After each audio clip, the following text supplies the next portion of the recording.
नए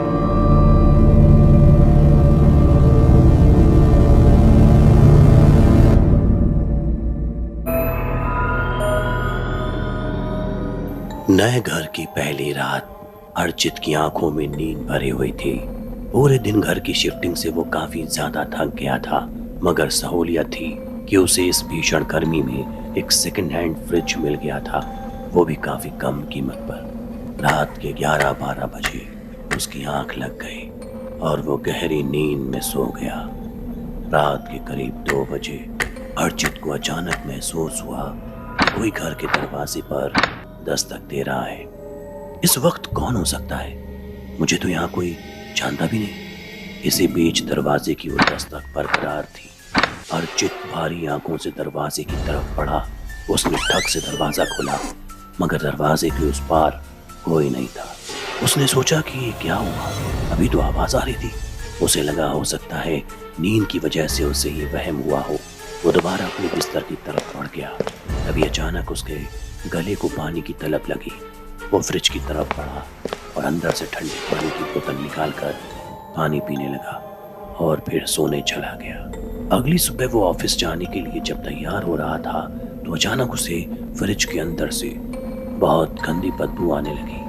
जब उसने फ्रिज खोलकर देखा तो वहाँ हड्डियां टंगी हुई थी। ये मंजर देख वो एक बार के लिए तो घबराया, मगर फिर अचानक उसने अपने पास से एक काली बिल्ली को गुजरते हुए देखा। उसे लगा कि शायद ये बिल्ली की हरकत होगी, मगर इन हड्डियों को यूं टांगना थोड़ा अजीब था। अर्चित ने इसे नजरअंदाज किया और ऑफिस के लिए निकल गया।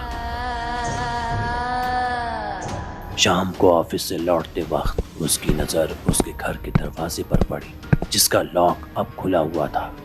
ये कैसे हो सकता है? मैं तो दरवाजे पर अच्छी तरह ताला लगा कर गया था। उसके मन में ख्याल आया, मगर फिर भी उसने सिक्योरिटी गार्ड को बुलाया और उसको पूरे मामले से रूबरू कराया। सिक्योरिटी गार्ड ने बताया कि दरवाजे की तरफ कोई भी नहीं आया है, ना ही कोई अंदर गया है। ये देख वो हैरान था, आखिर ऐसे कैसे हो सकता है।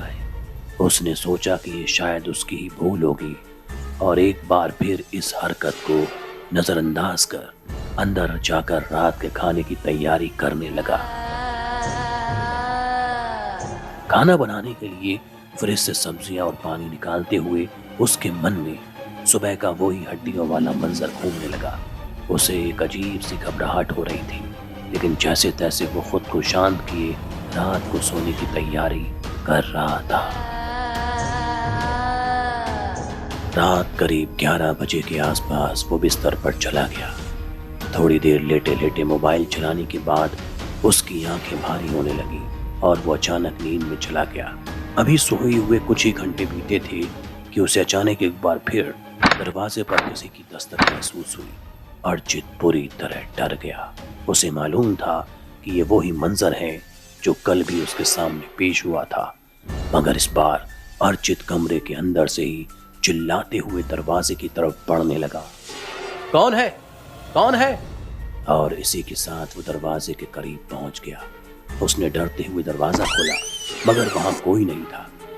ये क्या हो रहा है मेरे साथ? इसी ख्याल में गर्क वो दोबारा दबे पैरों से अपने बिस्तर की तरफ बढ़ने लगा।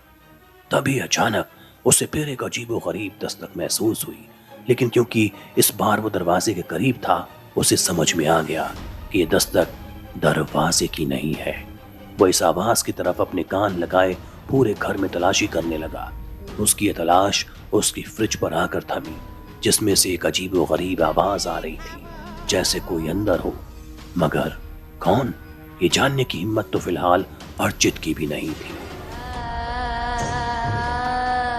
उसने खुद को संभाला और फ्रिज का दरवाजा खोला और एक बार फिर उसके सामने वही हड्डियां लटकी हुई थी। वो ये देख बुरी तरह डर गया। रात के सन्नाटे में अजीबोगरीब हरकत और भी ज्यादा डरा देने वाली थी। आखिर ये उसके साथ क्या हो रहा था? उसने फ्रिज को खंगालने का फैसला किया, जो शायद उसकी सबसे बड़ी गलती साबित होने वाली थी। उसने देखा कि जैसे जैसे वो फ्रिज के अंदर झांक रहा था, वैसे वैसे उसे मांस के टुकड़े फ्रिज से बरामद हो रहे थे। कभी इंसानी उंगलियां तो कभी पूरा का पूरा हाथ। ये देख वो बुरी तरह से डर गया। वो फ्रिज बंद ही करने वाला था कि अचानक उसकी नजर फ्रिज के अंदर फ्रूट बॉक्स पर पड़ी और उसने वहां देखा कि एक लड़की का सिर पड़ा है। वो ये देख बुरी तरह चीखा और फौरन घर का दरवाजा खुला छोड़ अपने दोस्त की तरफ रवाना हो गया। उसने जो मंजर देखा वो भुलाए नहीं भूल रहा था।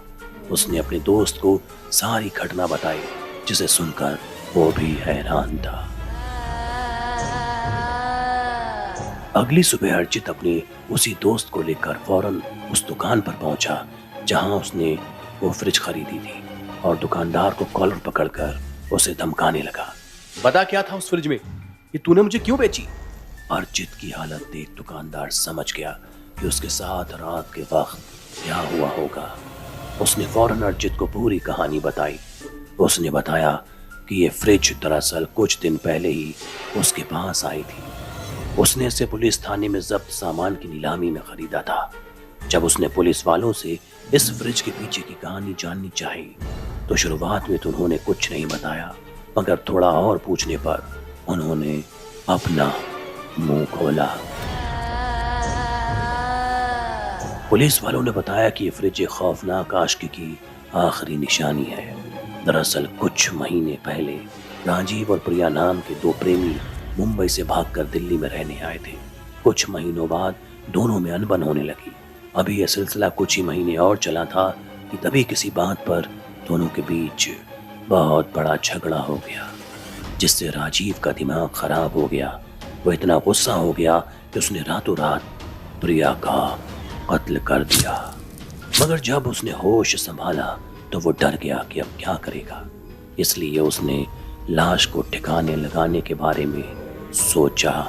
इसके बाद उसने प्रिया की लाश के 30 टुकड़े किए और एक बड़ी सी फ्रिज खरीदी। उसमें उसने प्रिया की लाश के सारे टुकड़े भर दिए। वो हर दिन फ्रिज से एक टुकड़ा निकालता और कहीं दूर जाकर फेंक देता। यूं करते करते करीब 12 टुकड़ों को उसने ठिकाने लगा दिया था। मगर जल्द ही वो पुलिस की गिरफ्त में आ गया, जिसके बाद इस फ्रिज को जब्त कर लिया गया, जिसे मैंने खरीद कर तुम्हें बेच दी।